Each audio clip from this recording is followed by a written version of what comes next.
తప్పకుండా యుగాంతం బుక్ చదవండి. యుగాంతం బుక్కులో ఎప్పుడో చెప్పాను నేను, రానున్నది మహాశ్రమల కాలం. మహాశ్రమల కాలమును ప్రారంభించువాడు ప్రపంచ నియంత. వాడు నేనే క్రీస్తునని చెప్పుకుంటాడు.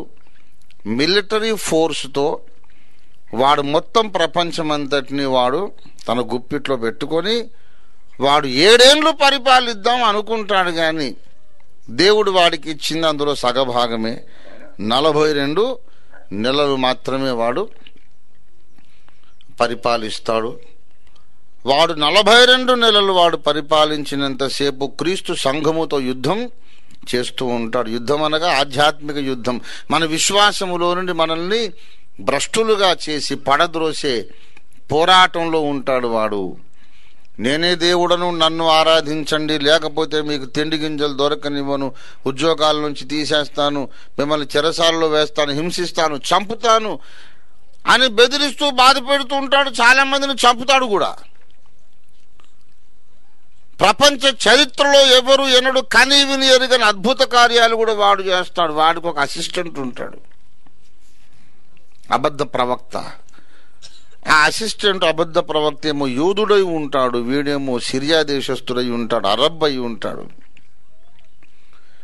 ప్రపంచ రాజు final antichrist will not be a Jew. ఇది ఎప్పుడో చెప్పాను నేను. Antichrist has to come from the Jewish nation అని చెప్తుంటారు ఈ ప్రొఫెసర్లు, డాక్టర్లు, రెవరెండ్లు, బైబిల్ కాలేజ్ లెక్చరర్లు. తప్పున్నర తప్పు అని ఏనాడో చెప్పాను నేను. He cannot be a జ్యూ. అరే యూదుడైతే యూదులతో సంధి చేసుకోవడం ఏంటని అర్థం కాదు. అసలు బుర్రకాయ ఎక్కడ పెట్టేసి వచ్చారని నాకు అర్థం కాదు. ఇప్పుడు నరేంద్ర మోడీ గారు మన దేశ ప్రధానమంత్రి. ఇండియాతో ఆయన సంధ్యం చేసుకుంటాడు, చేస్తే పాకిస్తాన్తో సంధి చేస్తాడు. Because is not a Pakistani. అవసరమైతే ఇంకా వేరే దేశంతో దేనితో ఆయన సంధి పత్రాలు ఒప్పందము సంతకం చేస్తాడు. మన గౌరవ ప్రధాని నరేంద్ర మోడీ గారు ఇండియాకు ప్రధానమంత్రిగా ఉండి ఇండియాతో శాంతి ఒప్పందం సంతకం చేయడం ఏంటి? అబద్ధ క్రీస్తు అనేవాడు ప్రపంచ నియంత అయిన వాడు యూదు జనాంగముతో పీస్ ట్రీటీ ఒకటి ఒప్పందం సంతకం చేస్తాడు, శాంతి ఒప్పందం. కనుక వాడు యూదుడు కాడు. శాంతి ఒప్పందం, సంధి ఒప్పందం సంతకం చేస్తాడు కనుక అంతకుముందు వాడు శత్రుదేశము వాడై ఉంటాడు. శత్రుదేశాల మధ్యనే కదా సంధి జరిగేది. ఇస్రాయేలుకు ఉన్నటువంటి అరబ్ దేశములన్నీ శత్రుదేశాలే, కానీ అన్నిటికంటే చాలా ప్రమాదకరమైన శత్రువు సిరియా. సిరియన్ ప్రెసిడెంట్ అసాద్ అనేవాడు ఎన్నోసార్లు పేపర్ ప్రకటన ఇచ్చాడు. I will wipe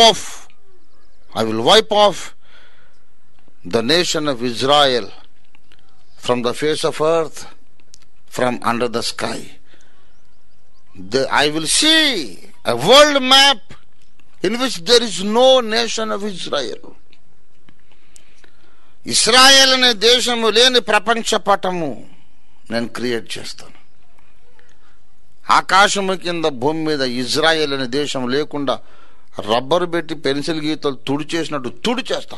I will erase Israel out of the world map అనేవాడు ప్రెసిడెంట్ అసాద్. అది జరిగే పని కాదు. అలాగే అన్నోళ్ళందరూ పోయారు, కానీ ఇజ్రాయెల్ అలాగే ఉంది. దేవుని చిత్తం అది. అంత మాత్రాన వాళ్ళు ఏదో చాలా గొప్పోళ్ళు ఊడిపడ్డోళ్ళు అని నేను చెప్పడం లేదు. ఇజ్రాయెల్ దేశంలో పుట్టిన వాళ్ళు కూడా సువార్తను నమ్మి బాప్తిస్మం పొందకపోతే నరకానికే పోతారు.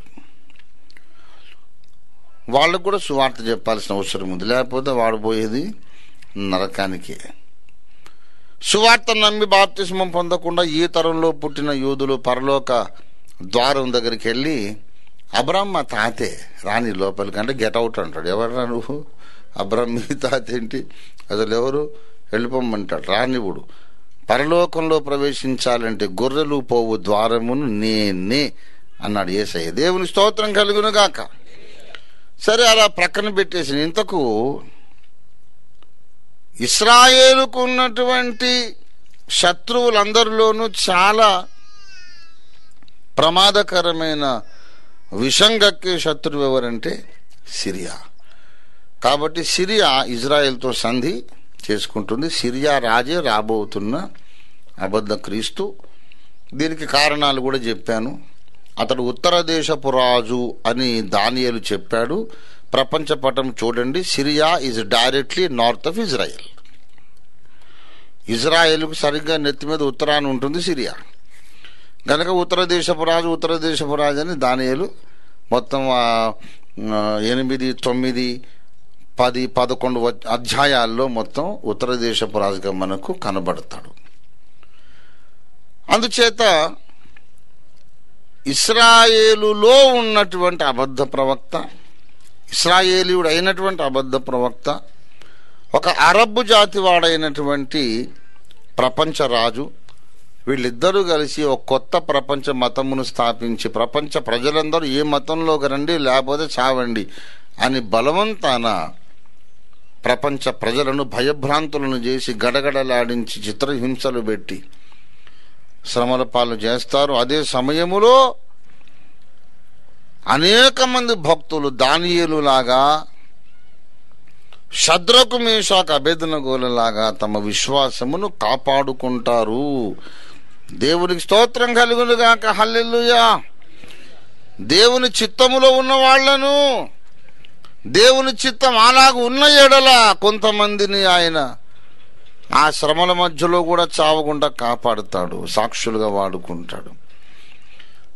మరికొందరి పట్ల దేవుని చిత్తము భిన్నంగా ఉంటుంది. వారు హతసాక్షులుగా మరణించే భాగ్యాన్ని దేవుడు వాళ్ళకి ఇవ్వాలి అనుకుంటే హతసాక్షులుగా కూడా కొంతమంది ఆ మహాశ్రమల కాలంలో మరణిస్తారు. ఆ దినాలలో, ఆ 7 ఏళ్లలోని మొదటి అర్ధవారము, మొదటి 3.5 సంవత్సరాలలో ఇశ్రాయేలులో ఇద్దరు ప్రత్యేకమైన, ఎవరో ఇద్దరు, వాళ్ళు ఎవరో మనకెందుకు ఆ టెన్షన్ అనవసరంగా. ఇద్దరు సేవకులు. దేవునికి ఏమన్నా కరువా? ఆకాశ నక్షత్రాల కంటే ఎక్కువ సంతానం అబ్రహాముకి ఇస్తాను అన్నాడు. అందులో ఎవరైనా ఇద్దరిని ఆయన రైజ్ చేసి వాడుకోగలుగుతాడు. దేవుని స్తోత్రం. ఆ మహాశ్రమల కాలములోని మొదటి సగము కాలము, 3.5 ఏండ్ల కాలంలో వాళ్ళిద్దరూ ప్రవచిస్తూ ఉంటారు. అబద్ధ ప్రవక్తేమో సిరియా రాజపక్షంగా ప్రవచిస్తుంటే వీళ్ళిద్దరు లేస్తారు వెత్తున. ఇశ్రాయేలు ప్రజలారా, పొరపాటును కూడా ఈ దొంగలిద్దరిని నమ్మకండి. వాడబద్ధ క్రీస్తు, వాడు క్రీస్తు ఏమిటో, నిజానికి అబద్ధ క్రీస్తు. సిరియా రాజు క్రీస్తు ఏమిటండి? యేసుప్రభు వచ్చేది ఇలా కాదు. ఆయన మేఘాల మీద వస్తాడు, మేఘారూఢుడై ఆయన వస్తాడు. 2000 సంవత్సరాల కిందట అజ్ఞాన దశలో మీరందరూ సిలువ వేసి చంపారే నజరేయుడని యేసు, మరియమ్మ కొడుకు, ఆయనే మెస్సియా, వీడు కాదు అని చెప్పి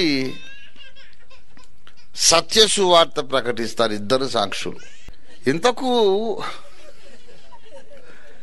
మన అంశం ఏంటంటే, ఆ ఇద్దరి శవములు 3.5 దినాలు రోడ్డు మీద పడి ఉండే ఘట్టంలోకి వద్దాం. మనం ఇప్పుడు మన ధ్యానంలో అక్కడికి వద్దాం.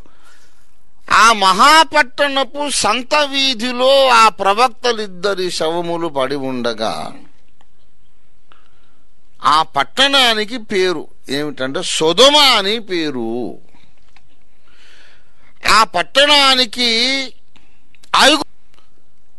వాస్తవానికేమో అది యెరూషలేము, వాస్తవ ప్రపంచంలో అది యెరూషలేము.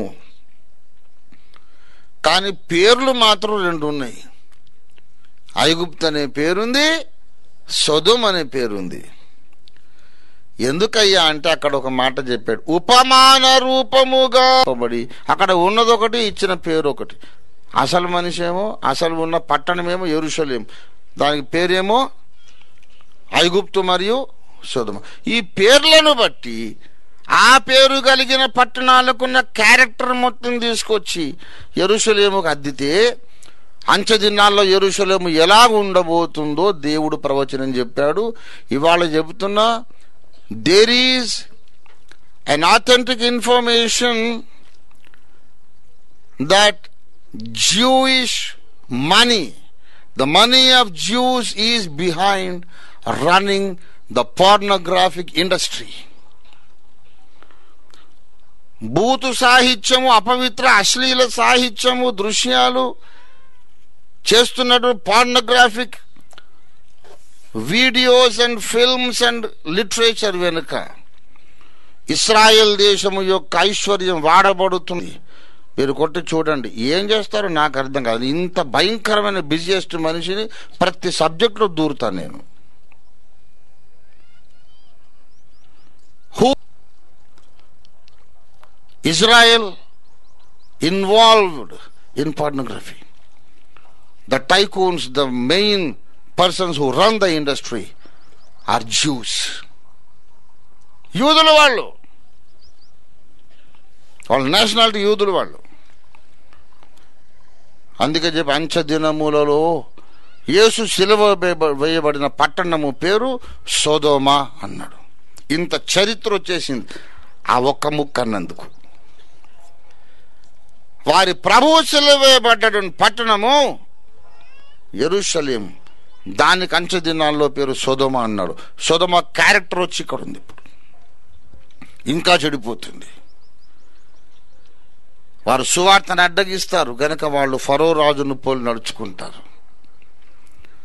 ప్రభునందు ప్రియుల